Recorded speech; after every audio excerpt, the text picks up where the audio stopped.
સૌને નમસ્કાર. ડીપ ડિપ્રેશનના કારણથી ગુજરાતમાં અતિ ભારે વરસાદની રેડ એલર્ટ જાહેર કર્યું છે. પાટણમાં પણ છેલ્લા 2 દિવસથી ભારે વરસાદ તો ચાલી રહ્યા છે. હું આપ લોકોને વિનંતી કરું છું કે આપ કોઈ ભયાનક સિચ્યુએશનમાં ના જાય. દાખલા તરીકે કોઝવેમાં પાણી ચાલતું હોય તો એ ક્રોસ ના કરે. પાણી જ્યાં પણ પાણી વોટર લોગિંગ એરિયામાં થોડું આપ લોકો કાળજી રાખીએ.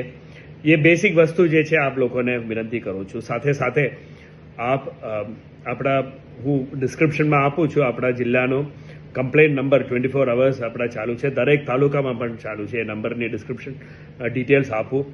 આપ લોકોને વિનંતી કે કાળજી રાખીએ. નથિંગ ટુ વરી. પૂરા તંત્ર તૈયાર છે. લો લેઇંગ એરિયાની વિઝિટ થઈ ગયું છે અને આખો ટીમ આપણા ફરી રહ્યા છે. તો આપને વિનંતી કે